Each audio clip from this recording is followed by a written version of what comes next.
Hey internets, it's Jake from Mini Terrain Domain, and this is Welcome to Paradise, Michigan, Genesis, Season 3, Episode 4, The Girl Who Knew Too Much. And in just a few moments, we will get into our story proper. But first, a couple of announcements. One, take a look up in the corner there, up above Tamiko and M, and you will see Domain Pops. Domain Pops are domain dice for this game.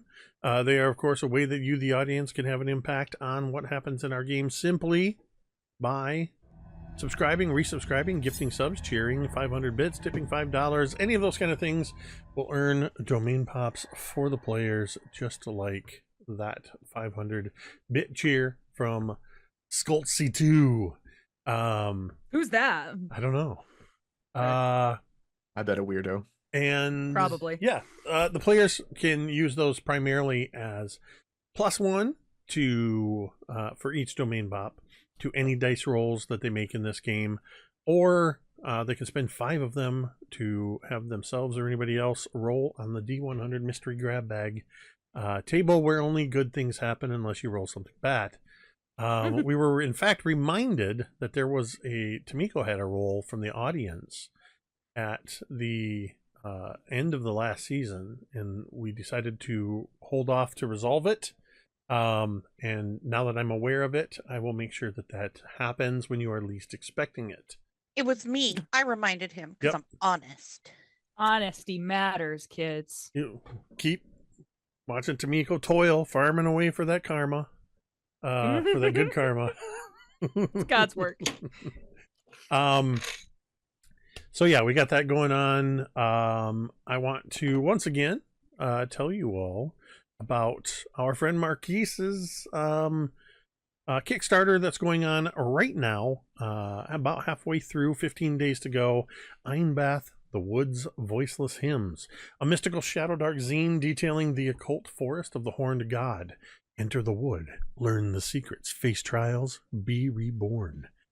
This is a zine-style source of lore and to feed your adventures, also featuring 10 mystical encounters. This is designed for the Shadow Dark RPG system. However, Marquise is a master of the mysterious, and you would do well to take anything that he's created, that he's written like this, and use that, absorb it, and use it in your own games.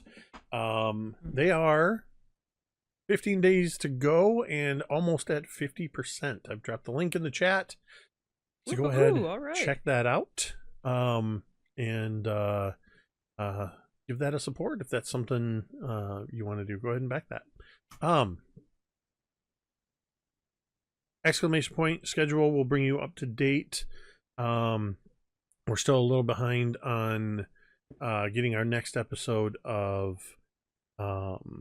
speaking of Marquise, of Scavenger Death at Dusk. We had to cancel this week's game because of sickness, so we expect to return in 2 weeks. And then on Alt Tuesdays, of course, we have Sky Metal Iron Gods, where you can catch myself and M over there with our friends Sarah, Karen, and Game Master Vi. And then on Monday nights is our, we've had, 6 sessions now? I think this week was our 6th session of 7 Dooms for Sandpoint, a Pathfinder 2E campaign that we are 6 sessions in, and already this is turning out to be a completely different type of campaign. Karen cried last time. It made me sad. At the heart of it, it is a dungeon crawler with a kind of a town home base. But these players, of whom Carrie and Tamiko are 2 of them, they are all in on the character development, and it is something to behold. So much so that immediately after the session, like the next day, I had to write a whole scene to figure out how we're going to deal with why Karen was crying. Or should clarify, Natalie was crying, but you want to know why we made Karen cry, you're going to have to tune in to Seven Dooms for Sandpoint. And then, of course, every Thursday night. Fault. I think Fucking no. Jake said we, and I was just going to let that hang there. It's fine. It's not my fault. It's not my fault. Every Thursday night at 8:30 p.m. Eastern, of course. You can catch us here for Welcome to Paradise, Michigan Genesis, our Kids on Bikes RPG, where we are all adults playing as kids, teenagers, and other various characters throughout, well, all of time, it seems. Nonetheless, just know that you may hear adult language, graphic depictions of violence, intense roleplay situations, intense psychological things.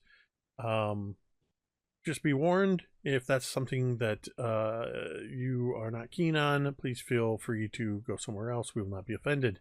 Take care of yourself.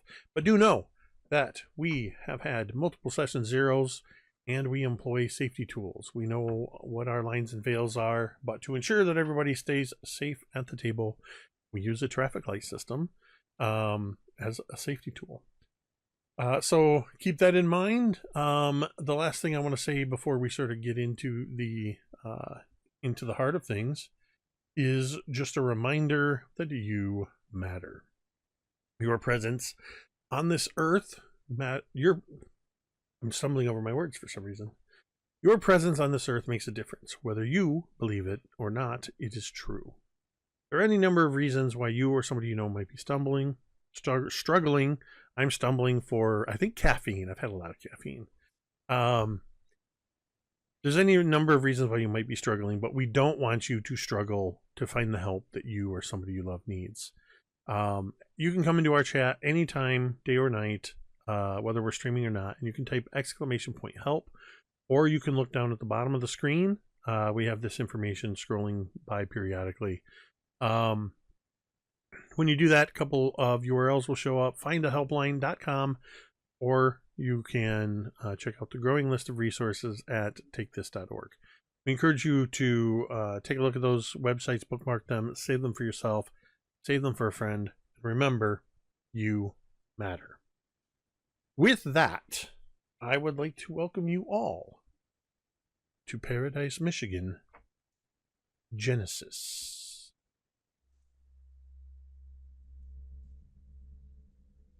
The Valley of the Giants is quiet in the pale morning light. The towering white cedars standing like forgotten monoliths. A damp chill clings to the air, scent of earth and wood, filling Claire's lungs as she moves between the ancient trunks. Her bare feet press into the soft loam, damp moss clinging to her soles. She is tired, hungry, but most of all, she is thirsty. And then she sees it. Just beyond the trees, the forest opens to a wide, still pool. Almost too still. The water stretches nearly 100 feet across, dark and glassy, reflecting the tangled canopy above. At its far edge, a trickle of fresh water spills in from a rocky outcrop, sending slow ripples across the surface. Claire doesn't hesitate. She crosses the damp shoreline, kneeling at the edge of the pool. Cupping her hands, she scoops up the cool water and drinks deeply, the fresh taste soothing her parched throat. She drinks again, then splashes her face, letting the water clear away the weariness clinging to her skin. As the water once again grows still, she sees herself reflected back as clear as if looking in a mirror. She pulls a small twig from her matted, mud-streaked hair. Ew. A sudden, sharp crack echoes through the trees as a branch snaps underfoot somewhere nearby. Claire's head lifts.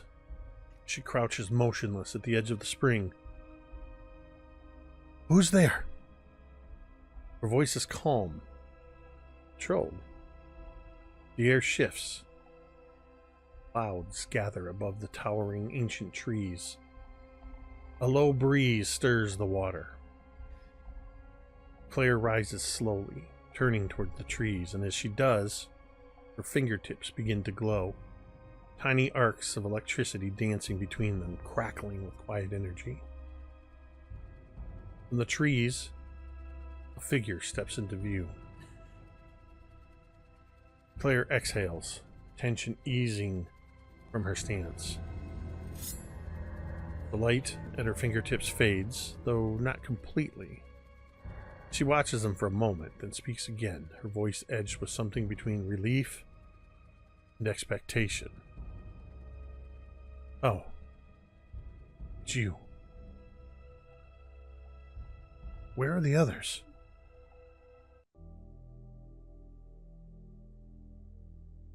We join you all where we left off. In the living area of the Candle Point Lighthouse, where you have recently met Amelia Gray, a 16-year-old redheaded girl who is the daughter of the lighthouse keeper. She is the one who has found the strange objects that she has given to Claire and Henry Briggs at the Mercantile. And upon meeting her, she opened the door to the lighthouse, where you caught a glimpse of the familiar interior. She listened for a moment, ensuring that her father was busy in the lighthouse. Then she closed the door, slid the handle, the brass handle, across the green door, and opened it from the other side, revealing this interior living space, this sort of cabin. She took you over to the one corner where her bed was, lifting the mattress to reveal on the underside of the mattress a detailed conspiracy board containing familiar objects from your own past and some things you don't remember. Underneath this mattress and where the bed frame is are several boxes, some of them identified by the familiar nefarious logo of the Nexus Project. She has told you things that you already know and revealed things that you were unaware of. Most recently, revealing on her conspiracy board the location of the Candle Point Lighthouse here on South Manitou Island, the lighthouse on Paradise Beach, and a mysterious third location all the way at the top of her conspiracy board. And most recently, opening up a box, inside you saw a photograph of the moon with a picture of the lighthouse superimposed over the moon in a question mark. And that is where we pick up, with all of you having just picked up all of this information, asking the hand. Well, I'm sorry. Fucking Tamiko in the side chat. Is there a make Jake break square? That's just so simple. It's the hidden bingo square. I don't know why it I was got like... me. Because I heard it in Coop's voice. For the record, the side chat says MOON. That spells lighthouse. And it's just so stupid and it's so funny. I love it, dude. Well done. Oh, I'm sorry. So, I'm sorry. Here we are. What would you like to do? Rosie is looking for any familial relationship information that this girl has on her family to see what's going on in this version of shit. Does she have a mom? Does she not have a mom? What's going on here? Go ahead and make me a brains check as you are investigating the board, sort of eyes darting around, trying to see what you can figure out. Billy wants to look at the board as well. he's looking to see, what information, is there that, you know, he might not be aware of, or that, what he might pick up on. I got a 4. I would like to spend 1 pop to make that a 5. I like the number 5. 5 feels more successy to me. You just want to hear the sound of the pop being Maybe. sorry, what were you looking for, Billy? So like, just to see if anything picks up, if anything like jumps out at me. But like, there's always things that he's interested in, anything that like pertains about the dogmen or werewolves, whatever you want to refer to it as, or like she had mentioned specifically like the dance incident.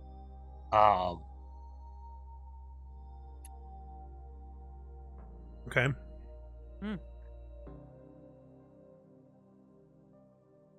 So Did you same thing. make a brains check as yeah, well? I want a brains check from you as well.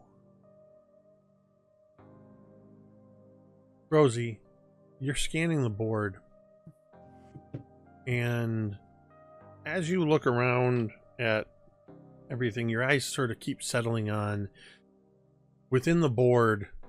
Each of you has one of these pictures, and there are various lines of thread that are being drawn from you to different points, and from each of you to one another. Is there one between me and Laz? I know I'm going off topic, but I just want to know. I would say It's a different color. There is, but you all seem to have lines that go back and forth. What you're implying, you don't seem to notice anything that would indicate recognition of a romantic relationship. But you also don't see, for any of you, there's nothing on the board that seems to point toward either your parents, either your parents as you knew them pre-iterations, or who some of you have learned new things. There just doesn't seem to be any specific information about your parents. Interesting. Okay. Billy, what did you get? A 14, you said? A 14, yep.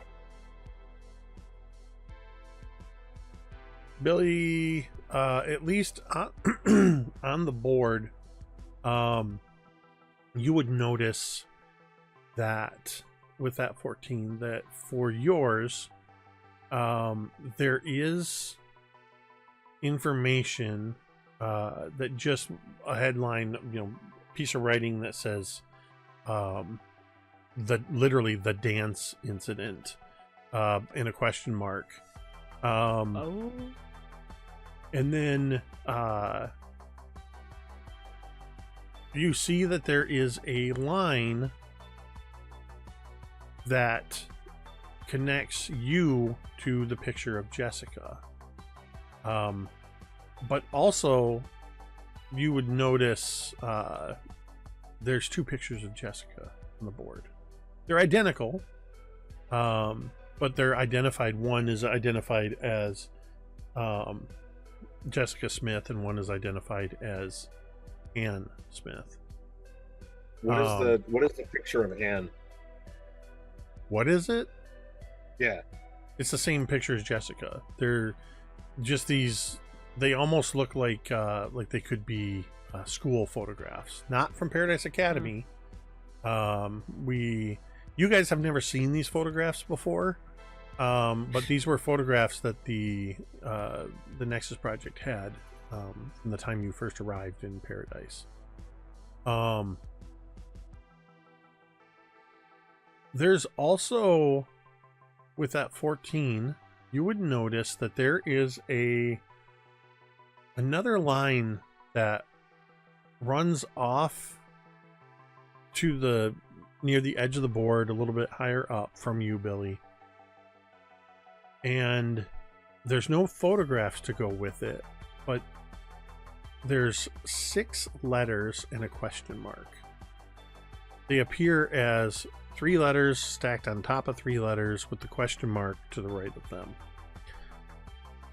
WSS. Below that,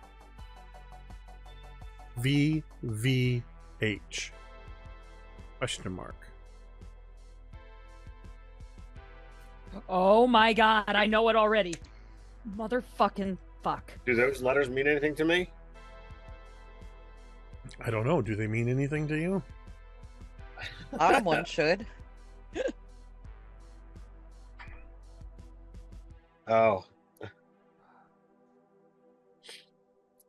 That is something I think that falls into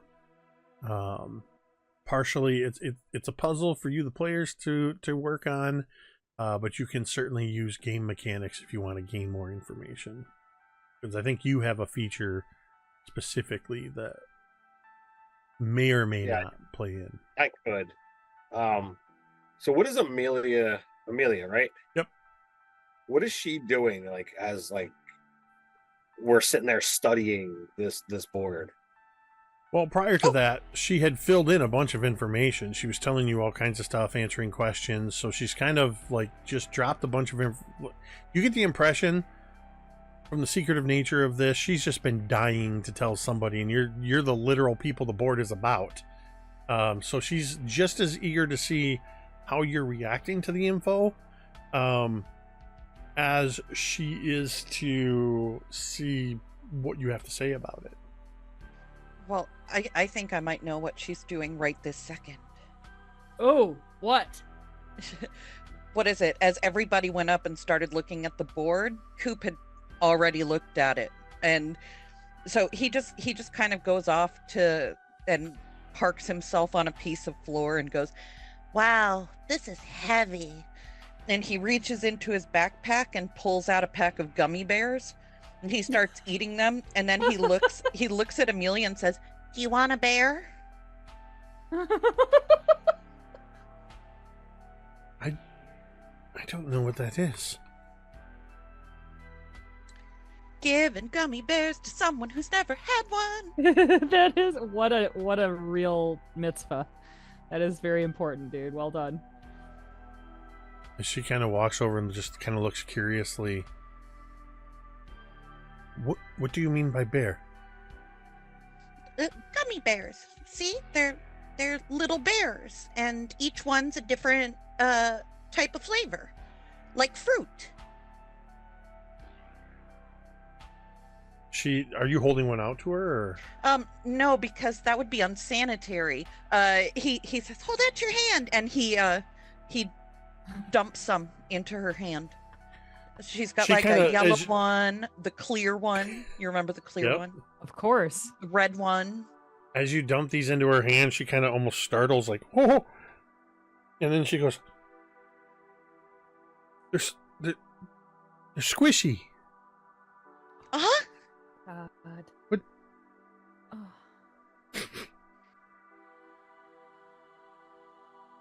I don't know what that smell is. Fruit? Deliciousness. You eat them. Yep. Coop shoves some bears into his mouth. She kind of looks and tentatively picks up the clear one and kind of holds it up to the light. You see her just kind of go, just kind of squish it a little bit. And then she goes, and her eyes get really wide, and she goes, "Oh my god." And she very quickly takes the remainder of the ones in her hand and just goes, "These are so good. This makes me delighted. This is great. Very chewy." Oh. And because it's old-timey days, she doesn't have any fillings to pull out, probably. An entire molar comes out. One of her teeth just comes out. Oh, terrible. Wonderful. So- No, this is the kind of this is the 18 Well, we established it was 1855. This is the 1855 from the viewpoint of 1985, but also from television. So she has nearly perfect hair, skin, and teeth. Oh yeah. Incredibly. Oh my god. So like I look away from the board and like look around the room to see where Amelia was pulled off to the side as I was focused on the board and not hearing what transpired between Coop and Amelia. You said you had other pictures?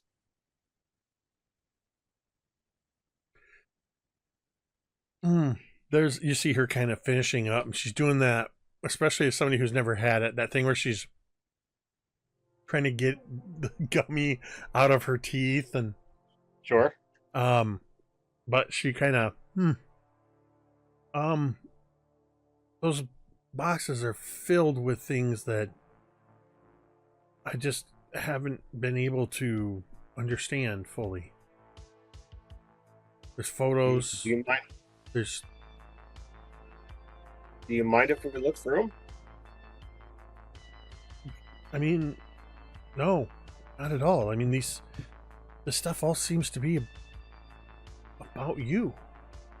So, yes, go ahead, look at whatever you need to. I will literally, park my butt on the ground and start looking at boxes. In my Discord message, I sent you.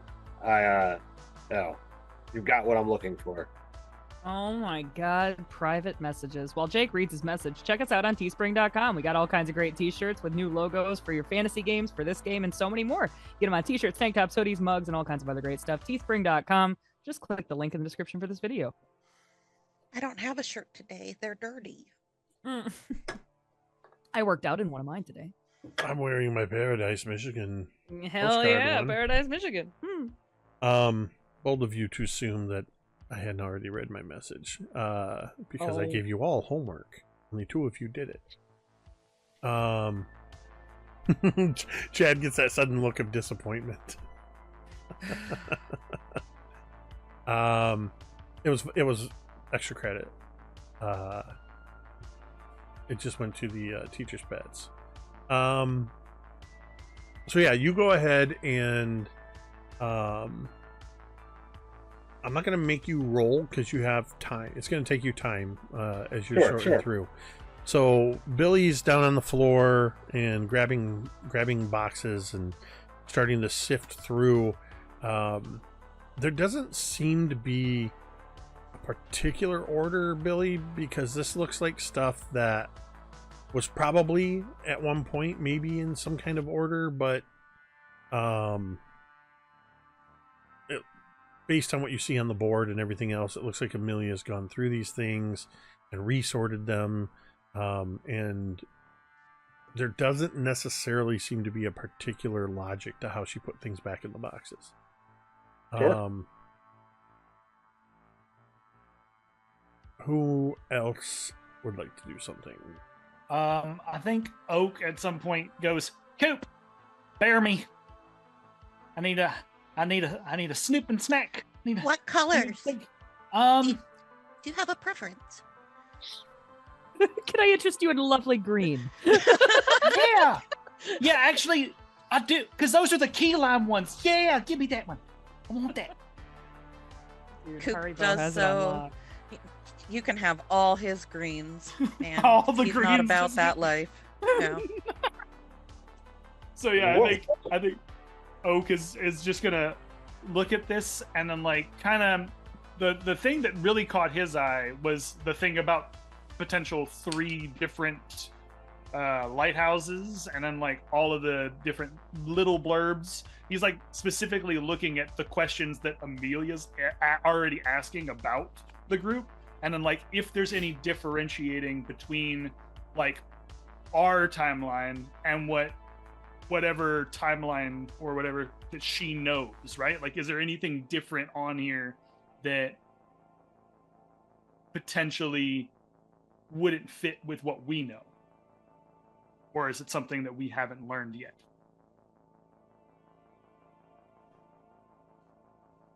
Okay. You guys are really throwing out the vague, very broad questions. Like, Listen, you got a whole You're conspiracy literally board. I gotta throwing out throw what's on darts the at it board. and hope. Yeah, I gotta throw darts at it and hope I hit something. So we're good.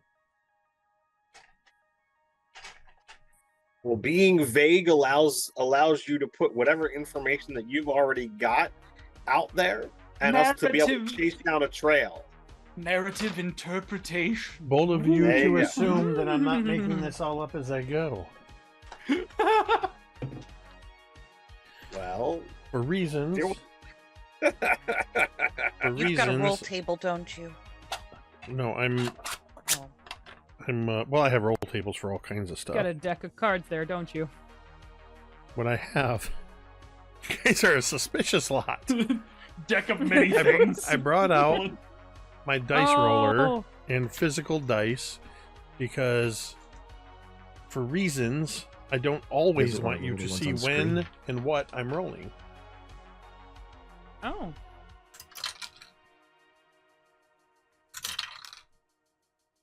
I've never been a digital dice gal myself. Me either.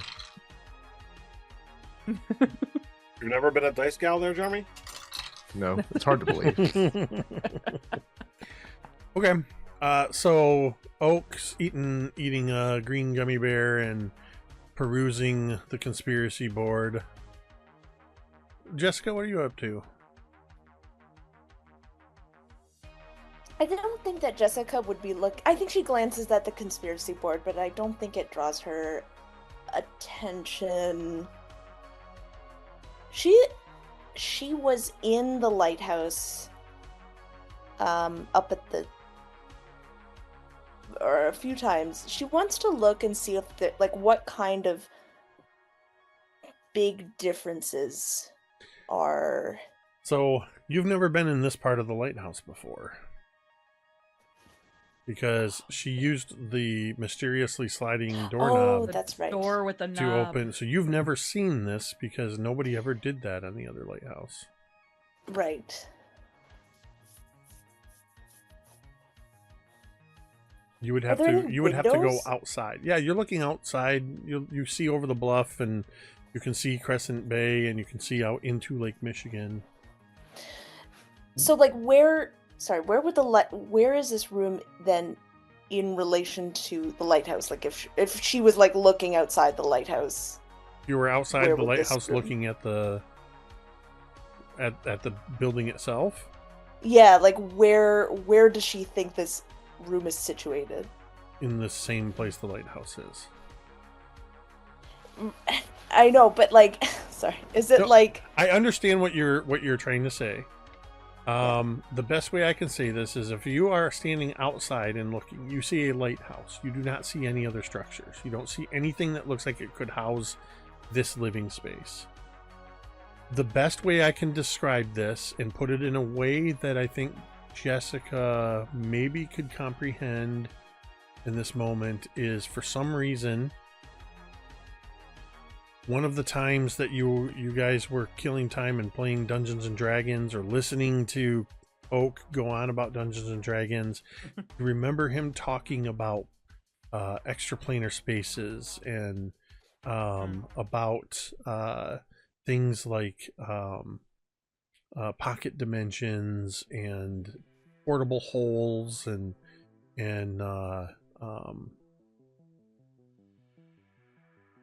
I'm trying to there's a word that's not on the edge of my tongue. Probably Magnificent relating a Mansion, story but it where wasn't around yet. what's that? Magnificent Mansion, but I don't think it was Yeah, I around don't know yet. if that would have been around yet. But probably mentioning a magical item in the game that lets you climb a rope and go into a little pocket dimension. Those are the kind of things that come into mind. This is it's like opening the door in a different way allows you to go into a different space in the same space. Right. Okay, so then I think in that case, kind of thinking about where she is or is not in this lighthouse, she wants to try and fiddle with the handle of the door knob. Okay. She wants to try and move it. Move it to the You- middle. Yeah, make it a hobbit door. Yeah, right. Okay. Okay. Oh my god, awesome, dude. So are you gonna move it to the middle? Oh yeah, she's Oh. gonna try like every way. Like she's gonna So like the first thing, if you're trying just fiddling with it, the first thing you do is grabbing the doorknob and kind of cracking the door a little bit. You see outside. Mhm. You can see the space you came through. What are you moving it to the middle first? yeah. I'm gonna need you to first roll a d100. Okay. You've accidentally discovered something. I'm like, really integral. worried that she's gonna open the door like in one configuration, and it'll be like the sandworm from Beetlejuice or something. Or like the Rex- wreck Rex of the feels Edmund which- Fitzgerald underwater, and it just whoosh. 39 is what I rolled. Okay.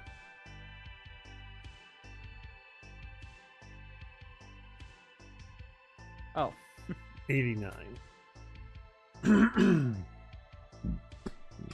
Okay.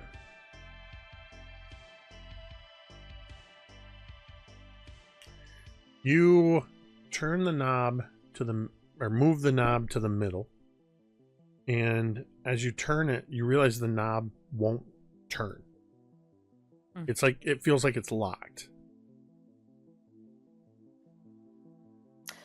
Is there a keyhole, like a lock, Yes. So or is it just a these knob? doorknobs on these doors have that sort of rectangular Yeah. brass thing with the skeleton key type keyhole and the knob. So it was that whole thing that gets moved.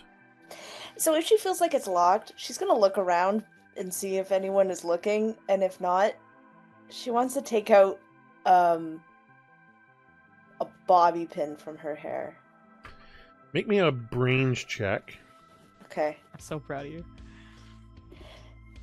And I think that this would be reasonable for her to maybe know like at least how to do some of them, because she's had a sister. So I remember being a kid and being locked out of a sibling's door and using Oh, Yeah. I have 4 yeah. sisters. You don't have to tell me. Being locked in places was very common.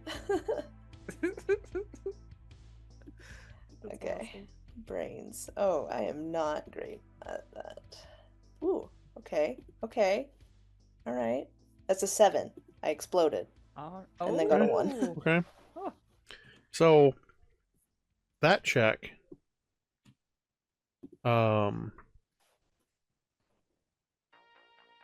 yeah, you absolutely have no problems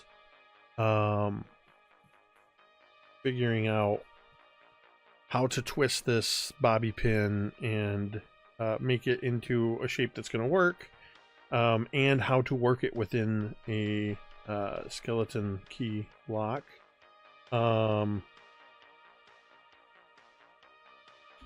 So yeah, you are successful in unlocking Oh the door. my god! Again, she's gonna look to make sure she's not drawing any attention, but she is just gonna like peek. So She's gonna like extend her arm and just kind of like peek around, see if she can open the door. this is kind of like, as you're doing this, you keep looking back and you see Billy rifling through papers, and you see a couple of the others are looking at the conspiracy board. Amelia is sort of leaning over where Coop's sitting on the floor, and is kind of leaning down and has her hand on Coop's shoulder, as she's kind of pointing at, well, what flavor is this one? What flavor is this one?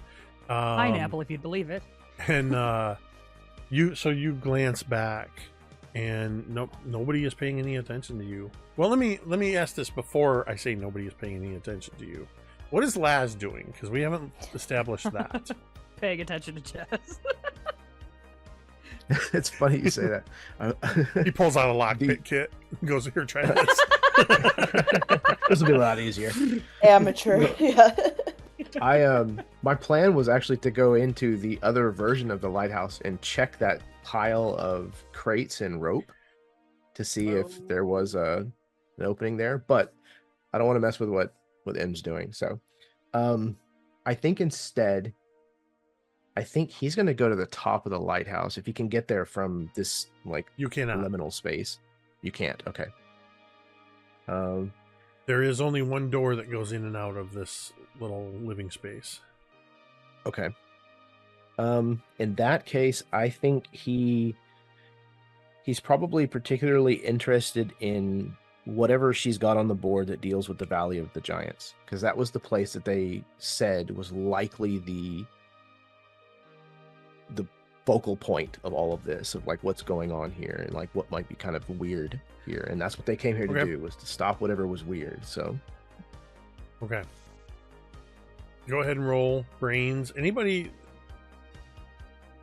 Oak, you were looking at the board too. I don't remember if I had you roll brains. I did not yet. but So I can you do guys that go ahead and roll. for sure. Um, Okay.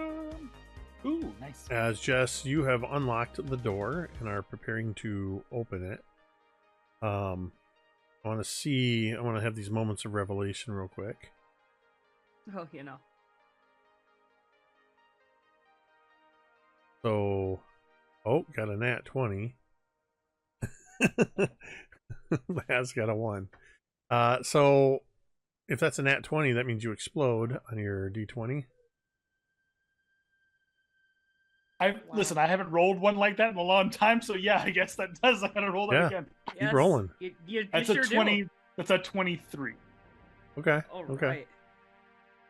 And remind me, Oak, what you were looking for. Just any like, so I'm looking at the patterns here. First of all, how many iterations does it seem like she has knowledge of? How many like things like that, like little things that I can pinpoint from as many iterations that Oak can remember and hold on to? Like, is there something specifically different here that she knows about that is potentially different than anything we've experienced before? Okay. So I'm going to give Laz, even though you rolled a 1, this is on a scale, so you don't necessarily learn a whole lot, but you learn one piece of information. You do find on the board, you find a reference to the Valley of the Giants, and written next to that is the all too familiar question mark, but the words that precede the question mark are the Giants' tears.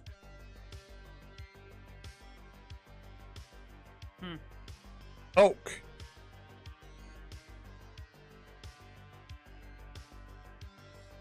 You,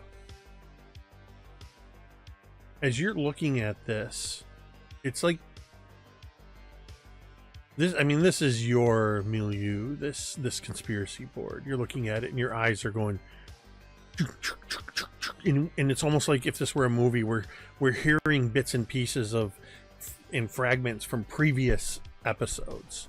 We're seeing when you first arrived in Paradise, and we're seeing the first time you learned about the Nexus Project, and we're seeing you in the Stapler house, and we're seeing you talking to Persephone or talking to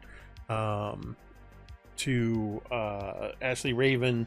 We're seeing as each of you learn to use first discover and then learn to use your abilities. And as you start going through, it's like we see this in your eyes, just sort of in the classic, the meme of all the calculations going. We realize there's moments that are just flickers of static, and it's every time you hit on a piece of information that doesn't correlate to anything you actually remember. But in the course of looking through everything, and I think even at some point, because of how high you rolled, you start looking down at where Billy is sifting through papers, and you're seeing some of the papers he's uncovered, and you realize that with the iterations you remember, you all, according to this information, have been through over 40 iterations.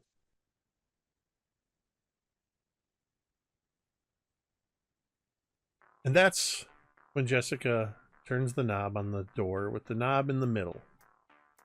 Jessica, Rosie, Billy, Coop, Laz, Oak, I Amelia. don't like the way it stops.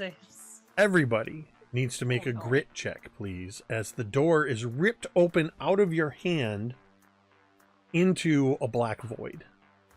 Oh, Jesus Christ! Or nor. Grit, you said? Yes. Oh, shit. Shit.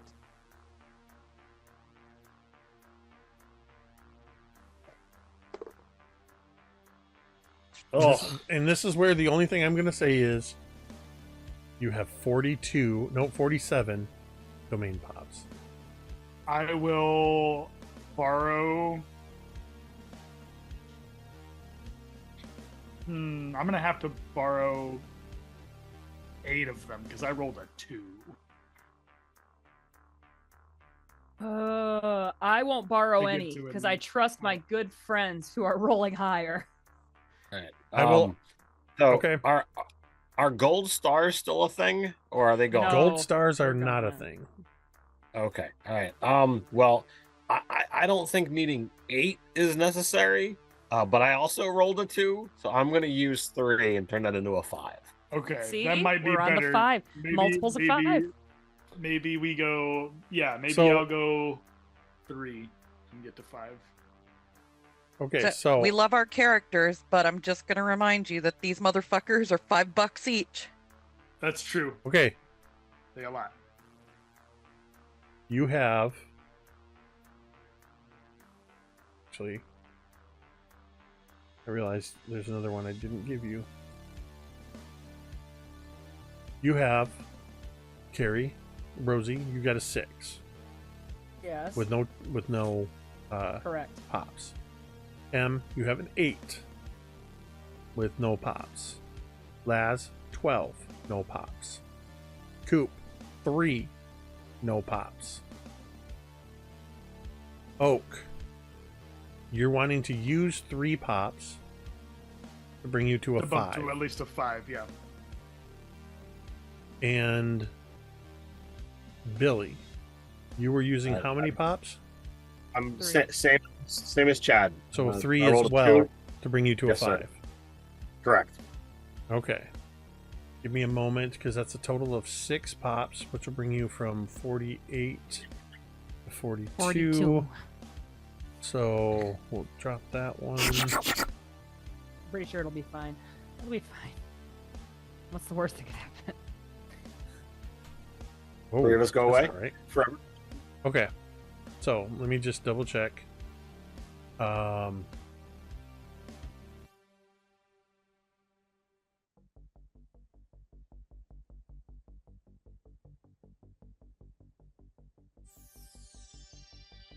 Okay, got it. The doorknob flies out of your hand, Jessica. And instinctively, you reach out and you grab the edge of the door as you are pulled horizontal. Like opening a door at 30,000 feet in an airplane. The conspiracy board immediately just starts going flapping around as shit. Laz, you immediately grab hold of the bed frame and you're able to hook your arm into part of the bed frame, and you also prevent yourself from being pulled any further, although you do feel the frame of the bed sort of on the hardwood.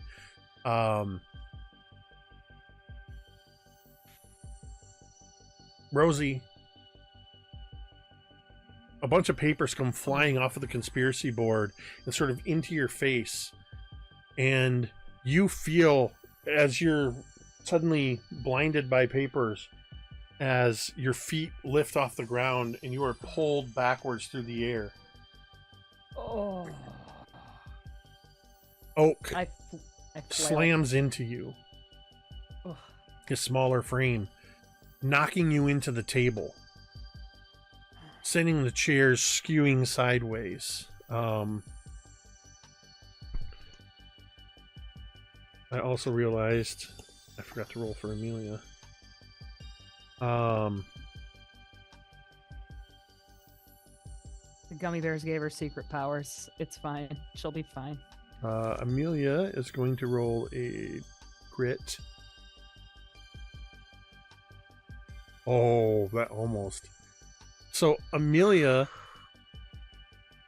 grabs hold of the heavy wooden table, and it does kind of scritch and make that sort of sound of hardwood, heavy wood being dragged across hardwood. As she grabs hold of it, she reaches a hand out, and we see this in sort of slow motion as Jess, you are holding onto the threshold with both hands, and you watch as in a tumble, Rosie and Oak go flying out through the open door into the void. Amelia is grabbing hold of the table, and we just see in slow motion this sort of Michael Bay camera moving around, the lights sort of, those long J.J. Abrams light flares as an extremely detailed close-up view of a gummy bear just kind of goes and it like shines. And yeah, just like shing. And it looks for a moment like Amelia's reaching for this gummy bear, and then there's a rack focus as she reaches out to grab hold of Coop. Oh, Coop, you are lifted off the ground, and she just misses grabbing you, and the camera stays on your face as you go out into darkness. Oh. It's like we got ejected in Among Us. They were not. So right now, also, sorry, as Coop goes flying out, Billy, you are struggling to kind of find something to grab hold of, and you're kind of low on the floor, making a move, trying to reach out for something, and there was a box off in the corner that was filled with VHS tapes and reel-to-reels. It's a heavy box, and it lifts up and it slams into the side of your head, knocks you tumbling as video cassettes go flying, and Billy, you go flying out into the void as well. Oh man, man, there's gonna be some guilt. Only Laz, Jess. No, fuck you, Ted. Only Laz, Jess, and Amelia made the DC. Oak almost did, but then adjusted the amount of dice he was using. Sorry, Oak. No, that's fine. It's the way it goes. For the time being, we are going to stay with Amelia, Laz, and Jess. It is absolute chaos right now. As Jess, you are holding on to the edge of this door frame, and Laz, you're holding onto the bed frame across the room, and in the middle of the room is Amelia holding on to this table. Laz and Jess, what are you going to do? Jessica's gonna try and get in the room and close the door. Like, she's gonna try and close it. I'm going to need a brawn check for you to be able to pull yourself against the force of this vacuum. If only Anne were here. I almost said this should be easy, and I was like, wait a minute. Nope, this is Jessica. Nope. No, All that's a she's 3. a run. She's a sprinter. Yeah, 3. I mean, you might be able to phase out and have it not affect you. Hmm. I don't think she can teleport. Oh, you're just talking to just say it. Yeah, like Fuck if it, your just molecules float. aren't like taking up matter, then that vacuum and the resistance doesn't pull against you. So, I mean, it's a stretch, but I don't know if she would even think about that. Fair enough. She's not. Oh god! Oh god! Oh god! Yeah, just screaming. I was gonna say, what's Jessica's brains die? A D4. No, not a D4. That's her brawn, actually. D6. oh is- no. Yeah. Yep. I got a 3.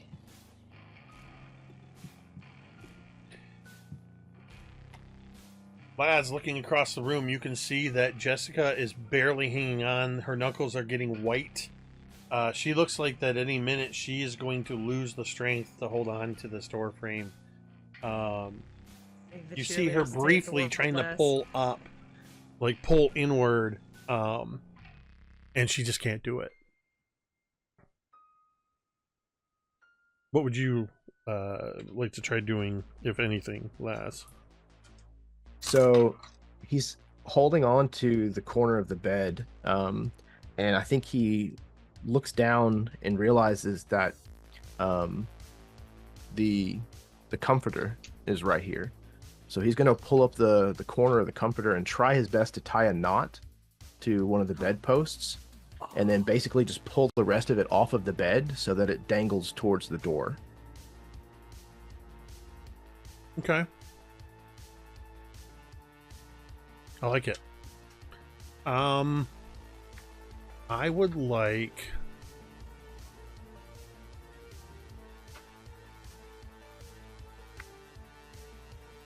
Roll me a D100. Okay. When all else fails, roll a D100. Mm-hmm. All right, we've got an 82. Okay. Big extremes. We got it. This is Ooh, not- That's pretty close. Well- Let me do some quick math here. So Did what we I was one about to say close, as I right? rolled it is, you rolled an 82, right? Yeah, 82. You're a scout. No, wait, Laz isn't a scout. No. Billy. So Laz has escaped his bedroom before, probably vis-a-vis this So- method. there's a 25% chance of something happening. That's so that's 16 away. so 12 probably not. away. So what's 12? 16 away. No, I meant Oh, threshold. sorry. Mhm. So that would be Outside of that. yeah. 94. So you're outside of the thing happening. Okay. Jess, as you feel your grip straining, and you can feel your knuckles are popping from the strain of trying to hold yourself, suddenly the corner of this comforter is just flapping right in your face. Oh, It's right there. oh. Yeah, she's gonna reach for it. Okay. Take one hand off of her lifeline, the door. You reach out and you grab hold of it, and as you do, Laz, you see Jess grab hold of it, and you glance down and you see where you tied your knot, and you just see it go, but it holds. Oh my god! Oh my god! Jess, I need brawn as you start to try to pull yourself in on this comforter. I will say the DC is lower because it's easier to hold on to a comforter than trying to basically do a pull up against the door frame. Yeah, well, I rolled a 1. Okay. So... Laz, Jessica has hold of the blanket, but you don't think she's gonna make it. He's gonna put his free hand on this comforter and let go of the bed and kind of hold on but loose, let it kind of run through his hand to slide down towards her. Okay. So as you slide down towards her, presumably you're going to try to help her up or in. Yeah, if possible, I would like to land with my feet like on the Pry side her of the door fingers frame. off and drop her. Long live the king. Go ahead and make me. What would that be? Make me a flight check. Light. Okay. Jake, while Jeremy's doing his thing, could you get this D10 Oh. off of my face? Thank you. That's a 5. Okay. You're an experienced skateboarder, so I give you a low DC. As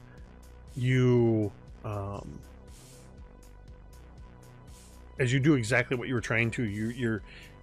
You are horizontal, but this is all functioning as if where Jessica was is down.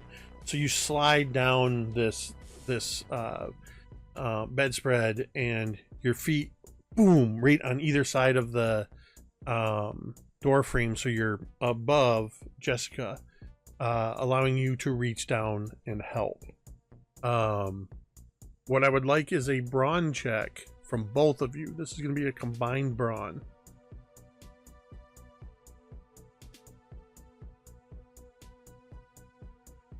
It's all you, Laz. I got a 2. Might actually be the first brawn check that I've rolled in this game. A 9. Oh, he's so strong. Yeah. You see, as you reach down, what we see is just as your feet plant, we see Jessica, your hands start to slip, and in classic movie style, you lose your grip and you start to get pulled back when suddenly Laz comes in and grabs hold of your wrist. And has not only hold of you, but is somehow able, planting his feet, holding one hand on this, is able to pull you in past the door. And as you're pulling her up, you see as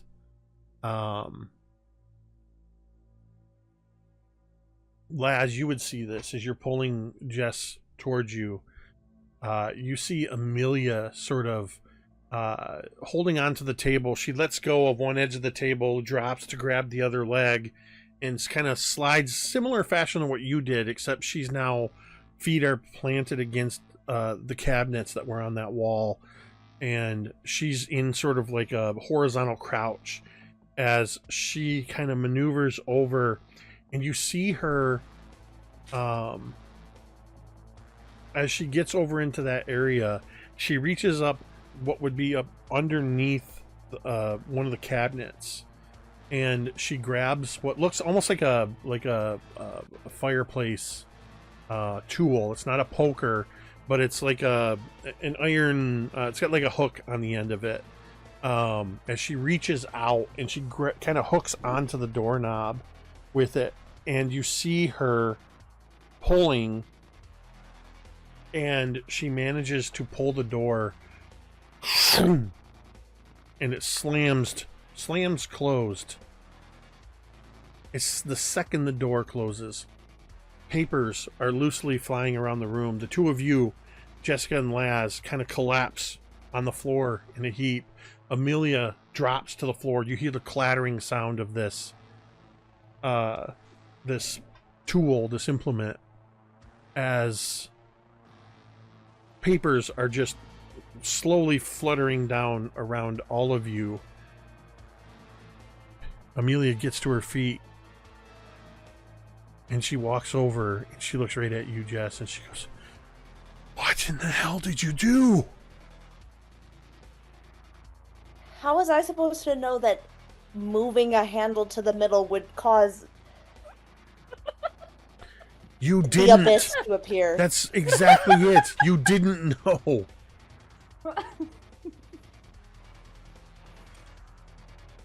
You could have killed us all. What the fuck do we do? Where are the others? She says as she's like looks at the door. Where did they She go? looks at I think they went through. she looks at you,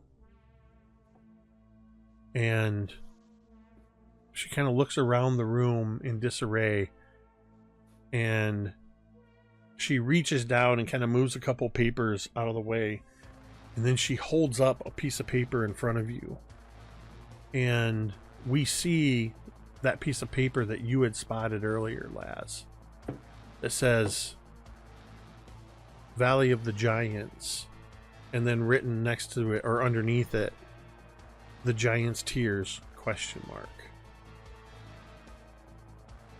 And that's where we're going to take a break. Oh, damn. Okay. Listen, when I put that door in front of you guys and showed you what it was capable of, I knew that somebody was going to mess with that door.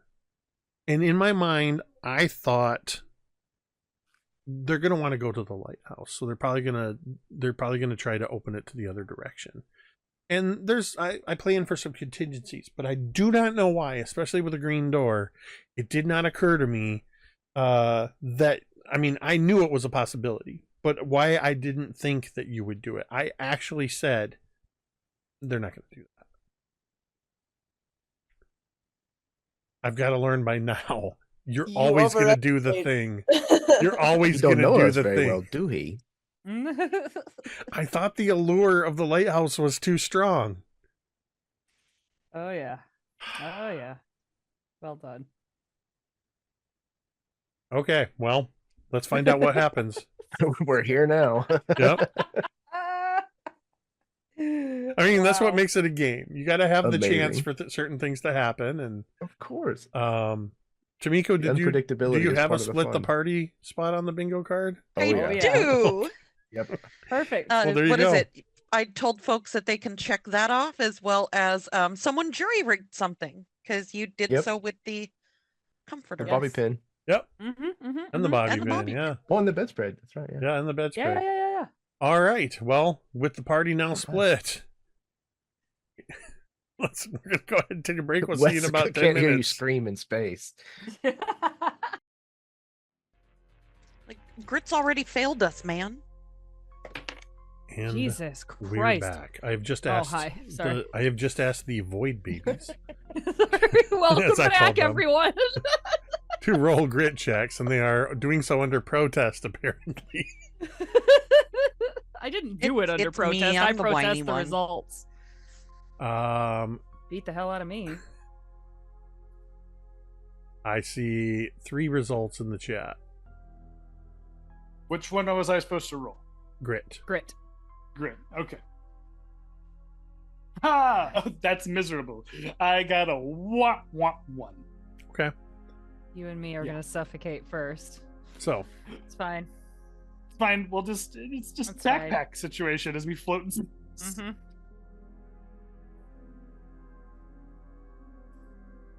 Billy, the moment you pass through the door, you watch as the open door with Jessica clinging to it, and you see the couple others inside this door rapidly recede until it becomes a pinpoint. You also realize the air rapidly grows thin until you cannot breathe. Mm. You still feel as though you are being pulled in a direction you can only define as backwards, though you have no sense in this darkness of up, down, or any other direction. Just that you are being pulled from behind at a very rapid pace. Can I look around and see if I see anything? You see nothing. Your eyes are wide open. You can't even see your own hand in front of your face. I don't even see my friends. You see nothing. You see no one. Right. You hear nothing. You hear no one.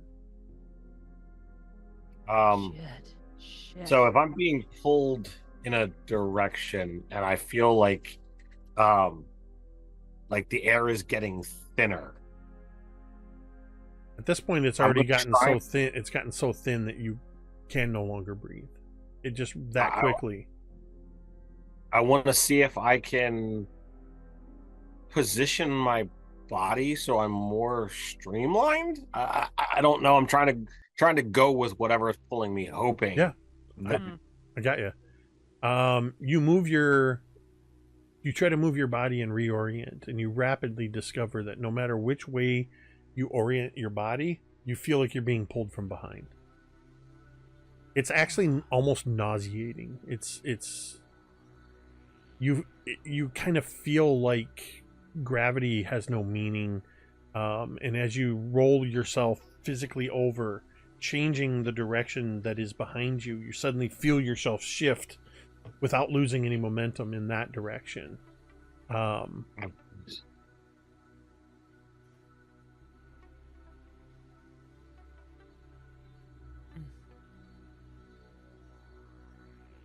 lost the numbers because you guys are chatties.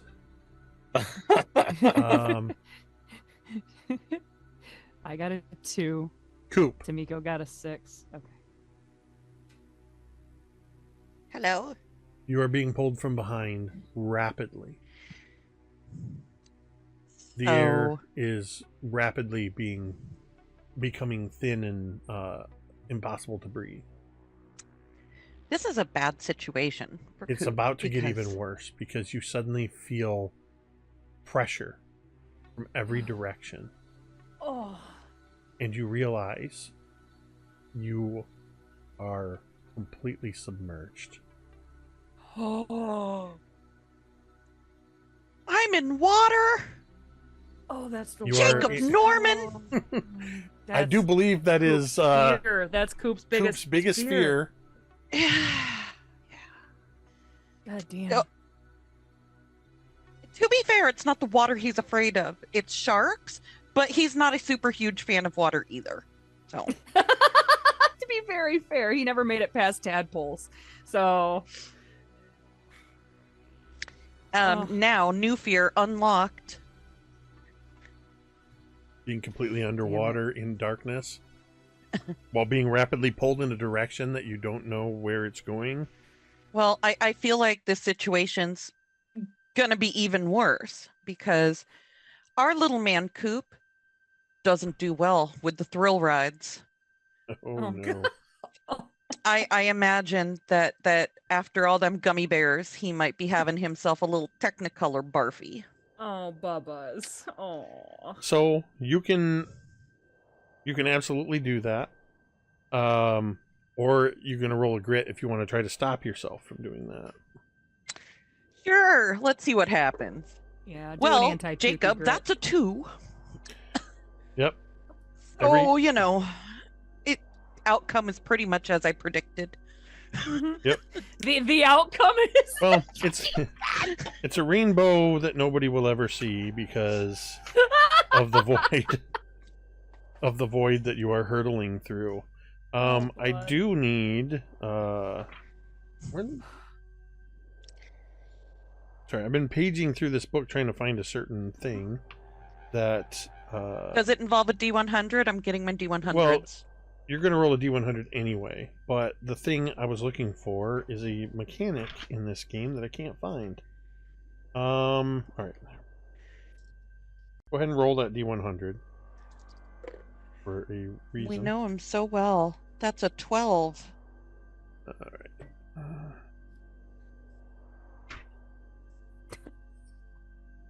It's a 5. Oh, baby. Oh. Coop. So everything's fine. That means everything's That's either fine. very good or very Oh bad. no, it is bad. God damn it. Coop. As you are hurtling through this darkness, completely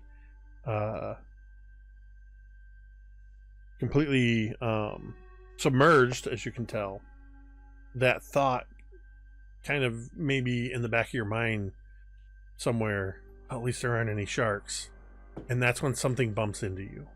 Oh God, no! Oh dear. Rosie, Oh shit! No, thank you. You are No, thank you. hurtling through the void, being pulled from behind at a rapid pace. The air grows thin. You feel Ugh. your breath being sucked away as you too feel the immense pressure of water from every I direction. think part of it is that Rosie was screaming the F word as she flew out, which is why her breath gets lost at the third place, right? And yeah, okay, pressure, water. I think Rosie's first instinct is to try to swim. She's actually a fairly strong swimmer. Go ahead and make a grit check. I got an 11. Okay. As you start to try to fight against this force that's pulling you, realizing you're in water, you begin to paddle furiously. And as your body changes direction, you also feel that sense of nausea, as no matter which way you seem to try to paddle, you feel like you're moving through the water, but you also still feel like a heavy current is pulling you stronger. It's a rip current, stronger than you're able to swim. God. That's so scary, man. That's so scary. That's like the worst. I keep paddling. I mean, Rosie, and I think like the one thing you don't want to do is if you're in this kind of situation is panic, but the panic is definitely creeping in. Like this is bad. Not good, Mav. Not good. Oak. Same situation, hurtling through the void, realizing suddenly you are underwater, being pulled by some unseen current.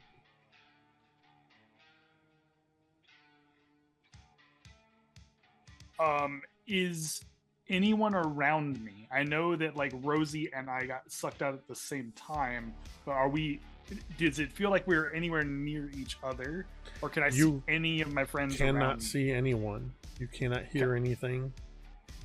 Okay. So I am just I am along for the ride.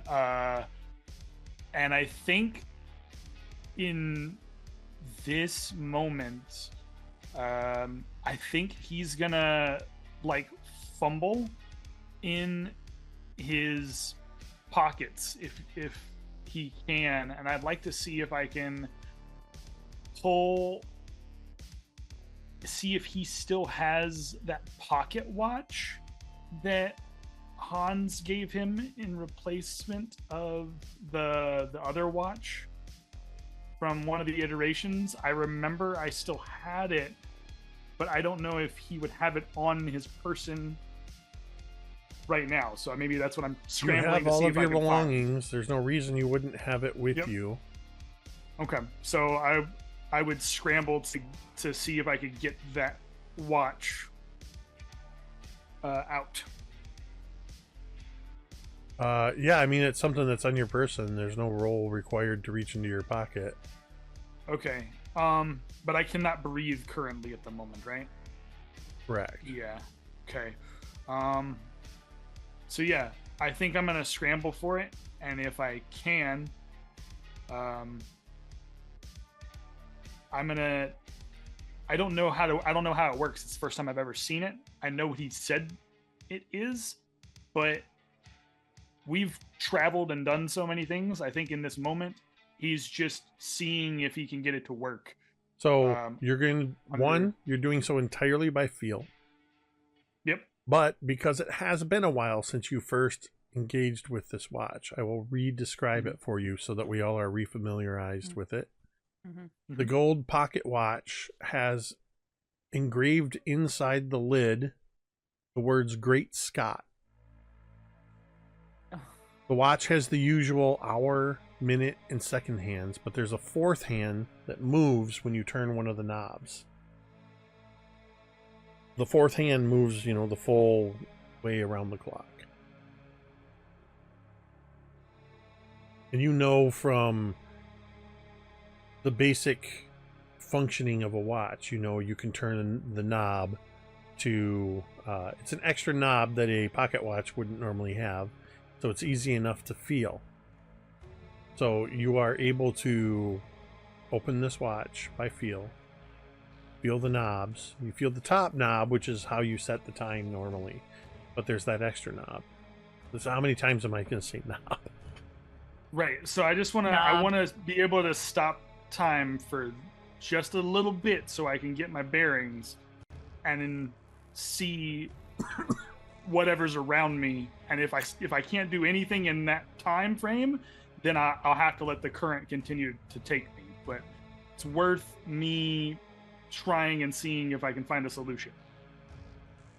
Okay.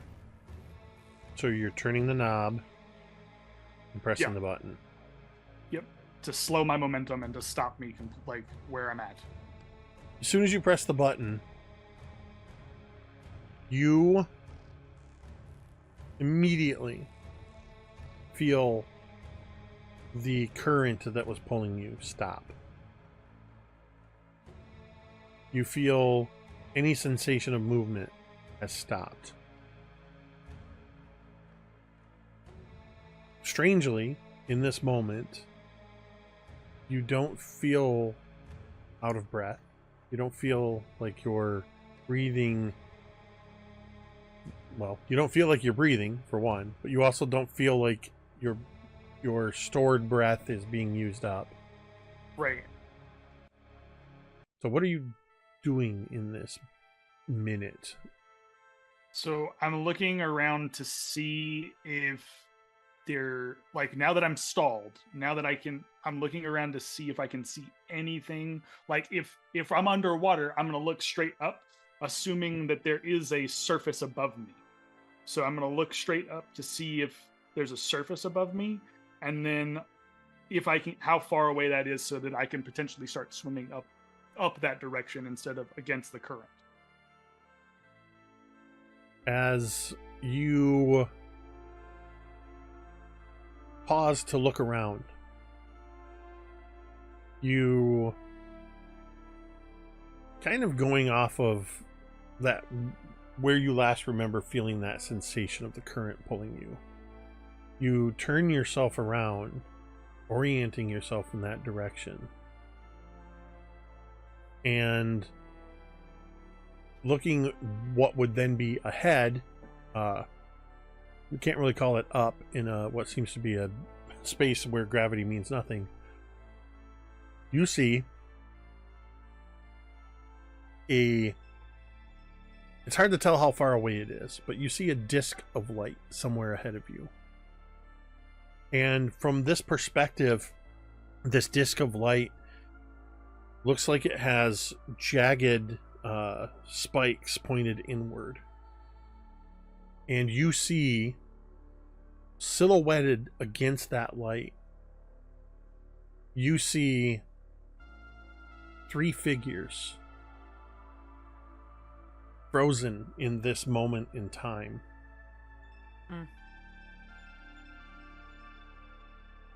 You know your friends well enough to know their silhouettes. You see Billy, Coop, and Rosie.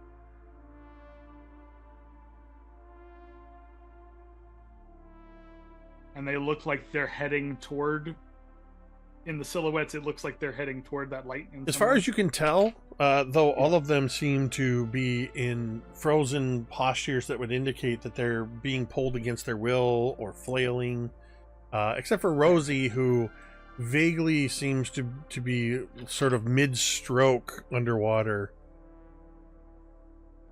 Does Oak see a Fucking shark? Phelps, man. Just curious. Yeah, that's a good question. Yes, space shark. Actually, that's what I want. Oak- That's what I want on my list. Oak, actually what you see is right near Coop is Billy. Oh, that's awesome. That's perfect. Oh, okay. So seeing that my friends are all kind of relatively going in that direction, I know I don't have a lot of time with this at all. Well, it's So it is worth noting, because you Yep. got pulled out the door and didn't know who all else got pulled out the door. You do not. Let me try that one more time. You donut. You Anyway. Dude, wrong Don't let game. anyone- Wrong game. Donuts in a different game. Oh yeah, right. Oh, donut. Hashtag. You do not see Jessica or Laz. Okay. So that makes me happy to know that like Laz and like the whole team didn't get jettisoned out. That's like a good thing in my eyes. Like, I think in this moment, outside of me like trying to look and see if I can even see like the green door, how far away that possibly might be, all that kind of stuff. Outside of that, that's the only thing I would want to try to do in that short period of time, and then I would point myself in the direction of my friends so that I'm going toward them now when the energy So reverts back. as you orient yourself, you realize you can kind of move freely in this substance. There's no force pulling against you.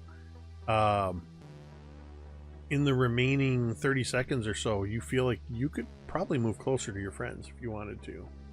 Yep, that's exactly what I'm going to do. And I'll it's take that 30 not seconds even to- like swimming, it's just sort of like almost willing yourself in that direction.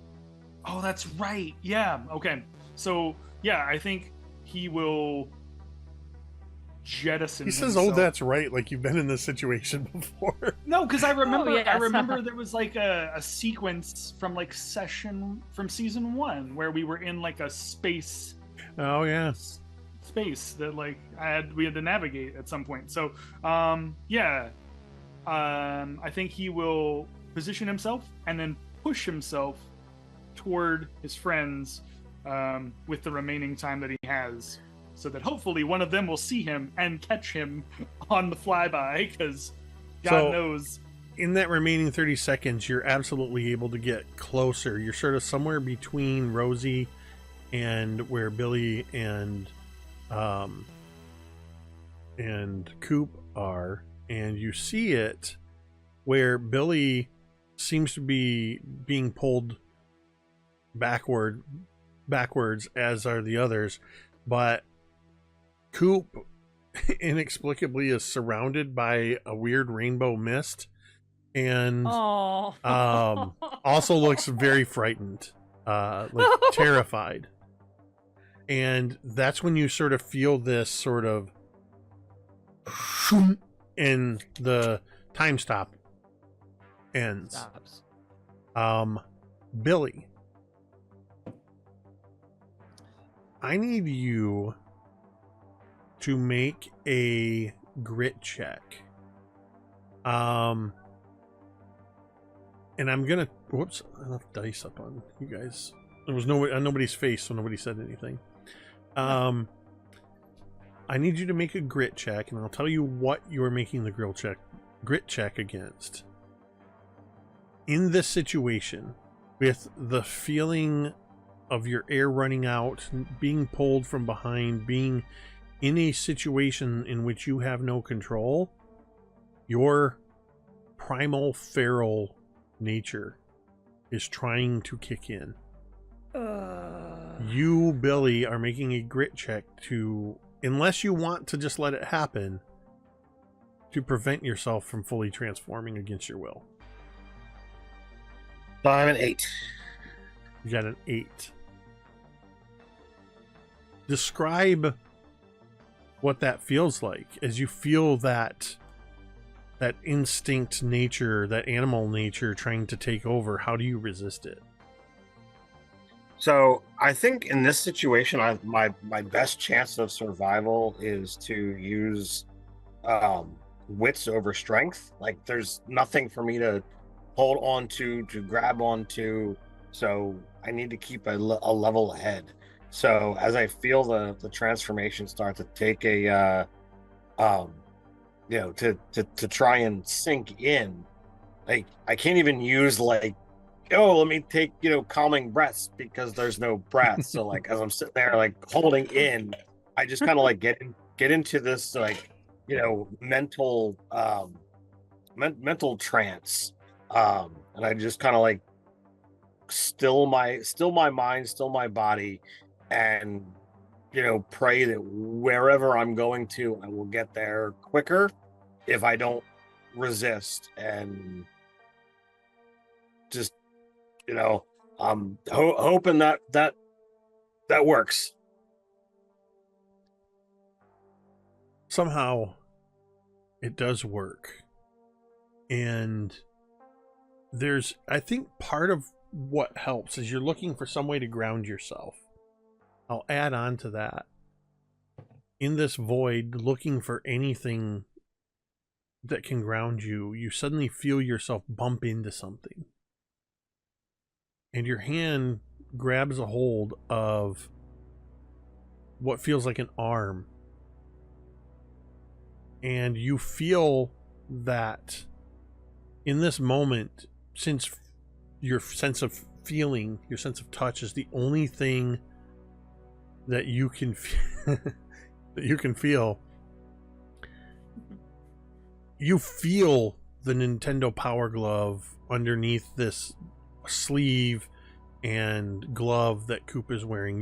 You're able to identify Coop, and it sort of gives you a sense of familiarity and something to ground yourself to. At the same moment, Coop, something has just grabbed you. You beat me to it. Oh my god, I Which- love this. laughed. Which Coop is not a fan of. He starts flailing. Oh, You have to Jesus. punch it in the eyes. I right think- right in the snoot.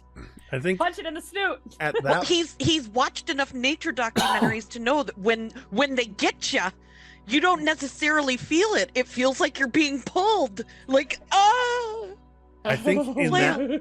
that moment, the first to surface is Coop, immediately followed by Billy, as you find yourself bursting through the surface of a body of water.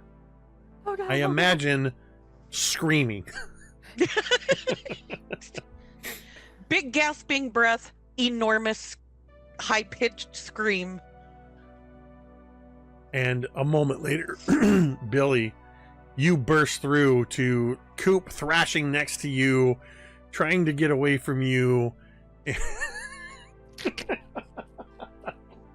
The side chat be popping off tonight, yo. trying to Let's get, go. Coop is trying to get away from you, screaming and thrashing next to you as you suddenly feel air burst into your lungs as you too break the surface of I this take body a of gasping water. breath and say to Coop, calm down. As you're telling Coop to calm down and Coop's screaming and thrashing, that's where Rosie bursts to the surface. And like Rosie just like you hear splashing and swearing and gasping and splashing and swearing and coughing and gasping. And a moment later, Oak breaks the surface. And it looks like Chad stepped away for a moment, but He's as- dead! Sorry, I'm sorry.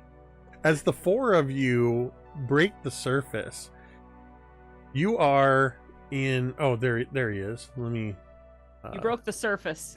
Well, I don't think he has his ears on yet. Do you have your Oh. ears on, Chad? Oh, I couldn't remember if he You worked broke in. the surface. You Chad. just broke the Congratulations. surface Oh, okay, of a good. body of water. You can see you are next to Rosie. Billy is grabbing hold of Coop, who is thrashing in the water and screaming maniacally as you all are gasping. You all also realize this is very cold water that you are in. And it takes a moment. Maybe Coop doesn't quite register this just yet. But you realize you guys are all in the middle of what looks like some kind of a pond or spring. It's a pool of water in the middle of a forest, and you see what seems to be almost impossibly large trees rising up all around you. Oak, your view looking up is these trees looking like jagged spikes as you are looking up at the white cedar trees that are reaching high into the sky.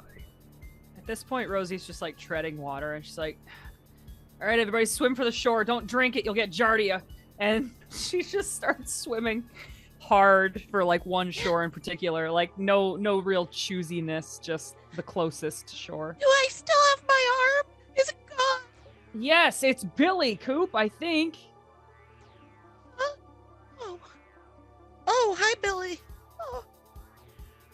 I didn't like that. Did not like. Did not mean to scare you.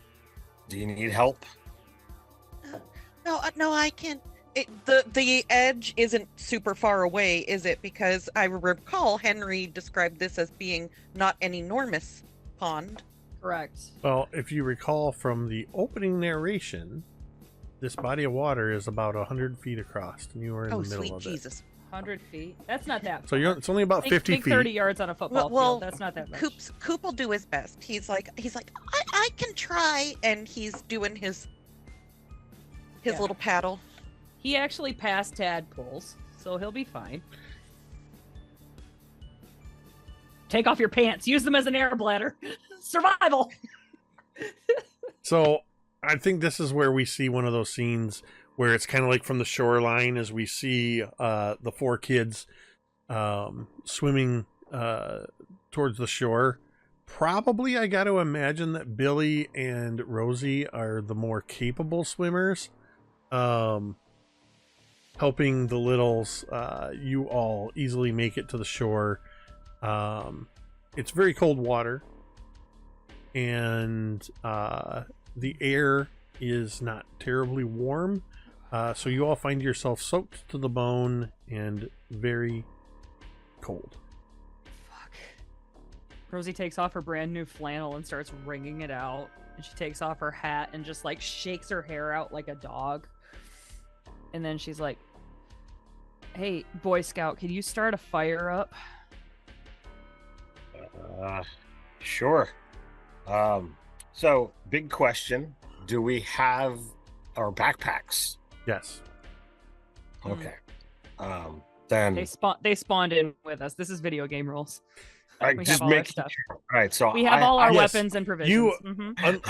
Unless there's unless it's explicitly narrated that your backpacks and your items have been confiscated from you, it's assumed that you always have access to your gear.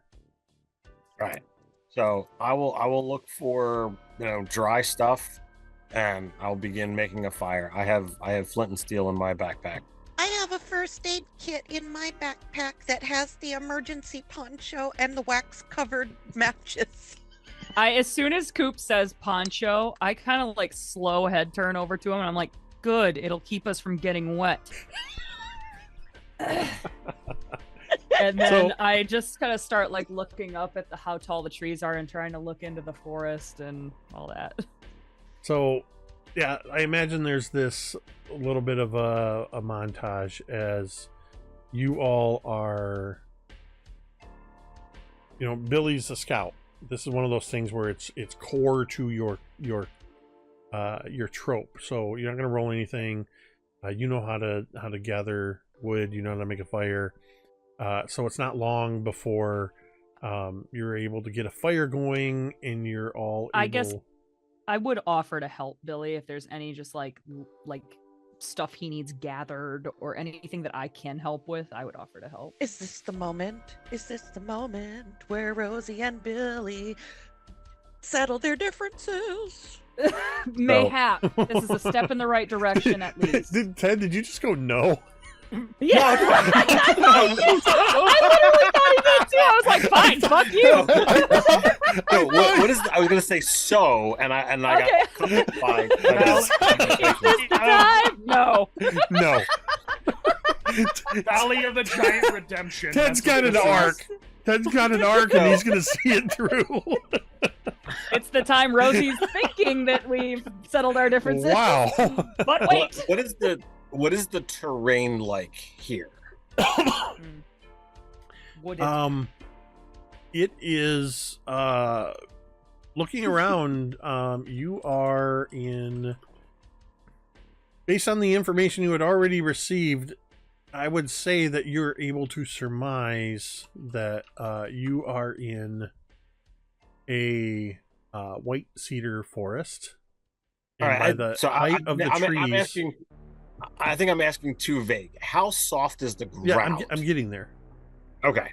You realize that one, you're in the Valley of the Giants, which means you are now on the southwestern point of the island. I had realized I wasn't 100% sure, so I had to look up white cedar trees to make sure I'm accurate on this. So a white cedar has those kind of branches that look almost like you would expect, like pine trees, but they look like they've been flattened and softened out. So it's very much like a like the floor of a pine forest with those but they're not even needles. They're these sort of dry leaves or foliage. So the ground is mostly soft earth, as was described in the opening narration. I believe somebody said they really like the word loam. There's moss, loam. There's a few rocks. There's some places where some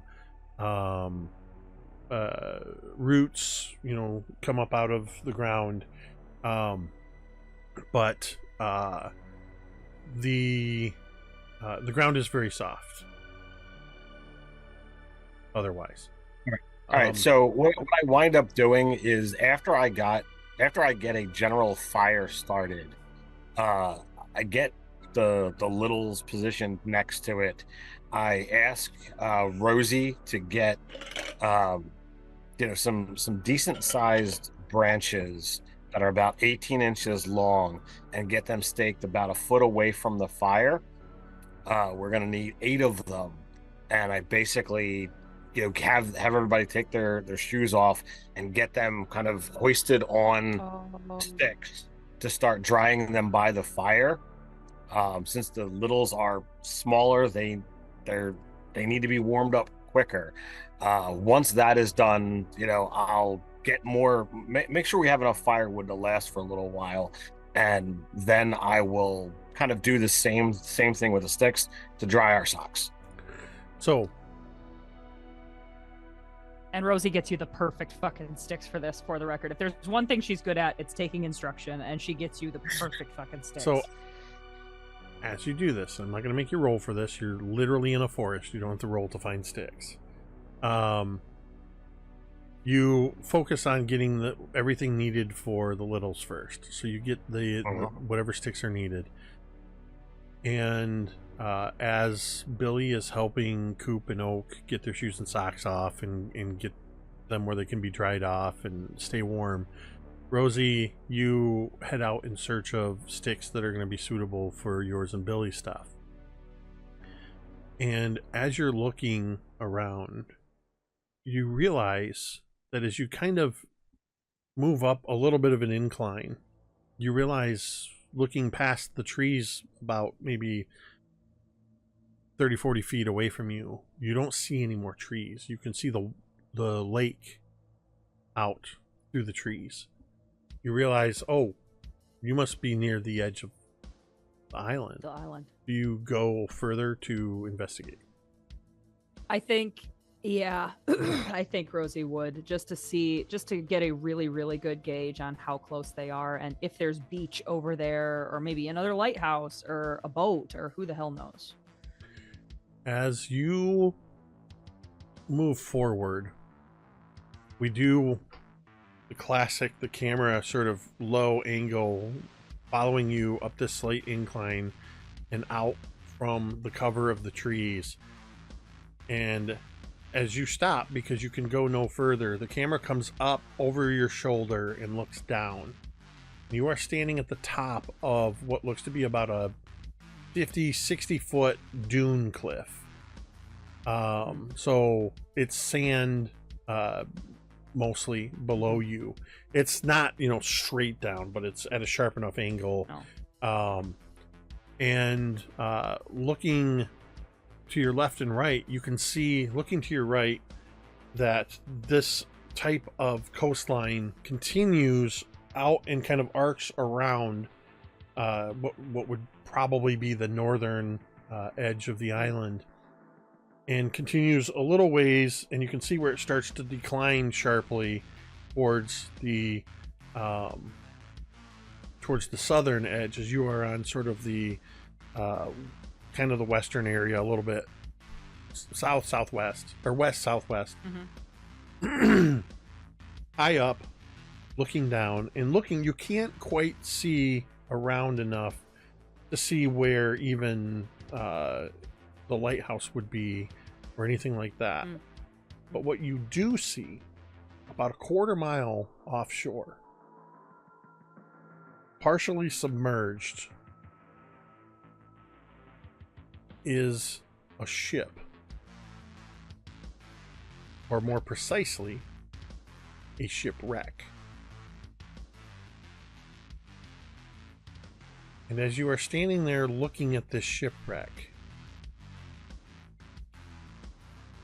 you see a figure move, and you see a door close.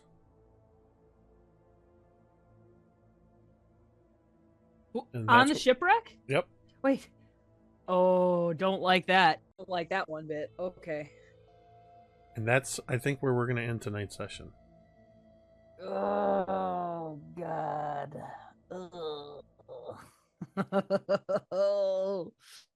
Not quite the direction I thought this session was going to go tonight. You know what? But You never can tell. you gotta love the chaos of character and player decisions sometimes. Love it, dude. Love it so Just much. curiosity. This is one of those things I where encouraged you. No, this is- I Jessica- goaded you I on. love it. I'm is here a for cat. it. I Canonically. the title of the episode and some of the guidance I got from the players kind of between sessions gave me a little bit of an idea of what I thought was going to happen, and I think was probably expected somewhat was going to happen. But yeah, You were wrong. I was wrong. Yeah. I love Incredible. when the unexpected happens, because you can also see me rapidly scrambling to figure out how I'm going to deal with it. Right. I prepare for a lot of contingencies, but I can't obviously prepare for every contingency. So yeah, that's why I think the next MTD t-shirt needs to be your method for handling this, which is just text that says, and that's where we'll take our break.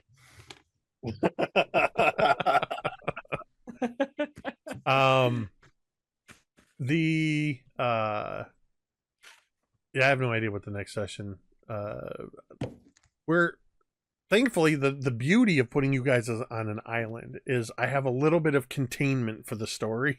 So You are contained. you're just in different, it's kind of like you discovered an exploit in Skyrim and you accidentally teleported in through a wall and somewhere you weren't quite supposed to go yet. But if you remember, this is actually on brand. If I remember, this is 100% on brand. And I think it was inevitable, because had Jessica not been occupied with the door, Jeremy was going to go futz around with the door and go looking Correct. for what is a known problematic door. Truth. Correct. Oh, that was weird. Are you guys still there? Yes. Yeah. My entire screen just went black for a moment. We're here. Trust us. So- You're in the Okay. void. Even sucked through. Yep. Fourth wall. I Fourth thought wall. for a moment I lost everything. Let me. Okay, that's good. Okay. Anyway, yeah. So the chaos. I think this chaos was bound to happen. You guys just took a shortcut, so to speak. And I've got a week to figure out what's going to happen next. Now, this is a lot of fun. Thank you, everybody who tuned in tonight. Thank you for those who jumped in supporting with follows. We had a couple between stream subs, and a couple subs tonight. Monty DL resubbed for 55 months. Shout out for that. Wow. That's Thank you. what, just over 4.5 years, if my math is accurate. Yeah, about 4.5. So, and of course, shout out to all of you hanging out in the chat. And I obviously, for obvious reasons, can't participate in the chat, if at all. But thankfully, some of you players are able to interact with the audience, and I love seeing that, even if I don't know what's happening. Plus the bingo cards that Tamiko prepares for our games. I was so close tonight. Which are awesome too. But yeah, so thanks for all that. And of course, I look forward to this game every week, getting to play with this particular group of weirdos and friends. You guys are the best kind of chaos. So thank you, as always, to Chad, Tamiko, Carrie, Ted, Jeremy, and Em, without whom this would just be me talking to myself for a couple hours. With that, we're going to go ahead and end this stream the same way we end every stream. You can say it with me if you want. You guys know the dogs